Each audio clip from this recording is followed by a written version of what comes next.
ಉತ್ತರ ಕರ್ನಾಟಕ ನ್ಯೂಸ್, ಇದು ಕನ್ನಡದ ಉಸಿರು. ಸ್ವಲ್ಪ ಲೋಗೋ ಇದು ಮಾಡ್ರಿ.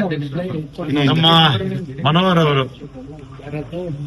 ಪ್ರತಿ ವರ್ಷ ಕೂಡ ಡಿ.ಕೆ. ಶಿವಕುಮಾರ್ ಅವರು, ಅದೇ ರೀತಿ ಸಿದ್ದರಾಮಯ್ಯ ಅವರು ಹುಟ್ಟುಹಬ್ಬವನ್ನು ಆಚರಣೆ ಮಾಡ್ತಾರೆ.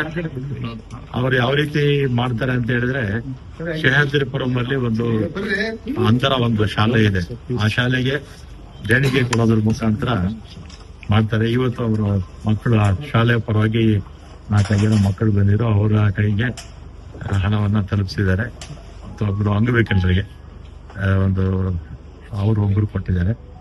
ಅದೇ ರೀತಿ ನಮ್ಮ KPCCದಲ್ಲಿ ನಮ್ಮ ಕೆಲಸ ಮಾಡುವಂತ ಹುಡುಗರು ಇರ್ತಾರೆ, ಅವರು ಕೂಡ ಹಣ ಸಹಾಯ ಮಾಡಿ ಶಿವಕುಮಾರ್ ಅವರ ಹುಟ್ಟುಹಬ್ಬವನ್ನು ಆಚರಣೆ ಮಾಡಿದ್ದಾರೆ. ಶಿವಕುಮಾರ್ ಅವರ ಹುಟ್ಟುಹಬ್ಬ ಸಂದರ್ಭದಲ್ಲಿ ಅವರಿಗೆ ನಾನು ಕೂಡ ನಿಮ್ಮೆಲ್ಲರ ಪರವಾಗಿ ಅವರಿಗೆ ಶುಭಾಶಯ ಅವರ ರಾಜಕೀಯ ಉನ್ನತಿ ಹೇಗಿದ್ರೆ ನಡ್ಕೊಂಡು ಹೋಗ್ತಾ ಇರುತ್ತೆ. ಒಳ್ಳೆ ಭವಿಷ್ಯ ಇದೆ. ಪಕ್ಷ ಸಂಘಟನೆ ಪಕ್ಷ ಮಾಡಿದ್ದಾರೆ.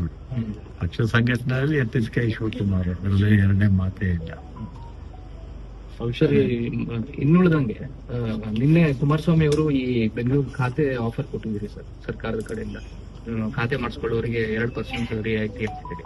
ಅದ್ರ ಬಗ್ಗೆ ಟೀಕೆ ಟಿಪ್ಪಣಿ ಮಾಡಿದ್ದಾರೆ.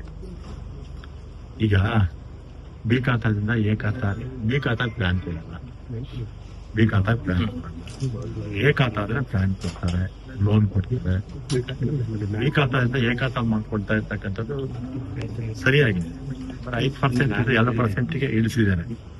ಜನಕ್ಕೆ ಅನುಕೂಲ ಆಗುತ್ತೆ. ಜನಕ್ಕೆ ಅನುಕೂಲ. ಬಹಳ ವರ್ಷದಿಂದ ಏಕಾತ ಆಗಿಲ್ಲ ಅಂತ ಬಹಳ ವರ್ಷದಿಂದ ಕಾಯ್ತಾ ಇದ್ರು. ನಾನಾ ಕಾಲದಿಂದ ಆಗ್ತಾ ಇರೋದಕ್ಕೆ ನಾವು ಸಂತೋಷ ಪಡ್ತೀವಿ. ಕುಮಾರಸ್ವಾಮಿ ಸ್ಕೀಮ್ ಇದು ಸರ್ಕಾರ ವೇಟ್ ಮಾಡಿ 2 ವರ್ಷ ನಾವೇ ಬರ್ತೀವಿ ಅಂತ. ಈಗ ಯಾರಿಗೆ ಕಟ್ತಾ ಇರೋದು? ನಾವು ಹಿಂದೆ ನಾನು ಕಾರ್ಪೊರೇಟರ್ ಆಗಿದ್ದಲ್ಲ, ಆಗ್ಲೂ ಕೂಡ ಬೆಟರ್ಮೆಂಟ್ ಫೀಸ್ ಅಂತ ತಗೊಳ್ಳೋದು ಖಾತಾ ಮಾಡ್ಕೊಳ್ಳೋವಾಗ. ಈಗಲೂ ಕೂಡ ಏನೇ ಕಟ್ಟಿದ್ರು ಸರ್ಕಾರಕ್ಕೆ ಕಟ್ತಾರೆ ಅಷ್ಟೇ. ಅದು 2 ವರ್ಷಕ್ಕೆ ಅವ್ರ ಸರ್ಕಾರ ಬಂದ್ಮೇಲೆ ಫ್ರೀ ಮಾಡಕತ್ತ. ಹಿಂದೆ ಇದ್ದಾಗ ಅವರನ್ನು ಫ್ರೀ ಮಾಡಿದ್ರ? ಅವ್ರು ಹೇಳ್ತಾ ಇದ್ದಾರೆ ಖಾತಾ ಮಾಡುವಂತ ಸಂದರ್ಭದಲ್ಲಿ ನಮ್ ಸರ್ಕಾರ ಇರ್ಬೋದು, JDS ಇರ್ಬೋದು, BJP ಇರ್ಬೋದು, ಯಾರು ಫ್ರೀ ಮಾಡಿಲ್ಲ.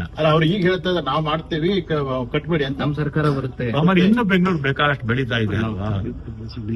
ಬೆಳೀತಾ ಇದೆ. ಆ ಪ್ರದೇಶದಲ್ಲಿ ಮುಂದಕ್ಕೆ ಅವ್ರು ಬಂದಾಗ ಬೇಕಾದ್ರೆ ಮಾಡ್ಬೇಕು. ಬರ್ಬೋದಾ ಸರ್ ಅವರು? ನನ್ನ ಅಭಿಪ್ರಾಯದಲ್ಲಿ 2033ಕ್ಕೂ 28ಕ್ಕೆ 28 ಮತ್ತೆ 33 ಎರಡಕ್ಕೂ 2 ಎಲೆಕ್ಷನ್ ಅಲ್ಲಿ ನಾವೇ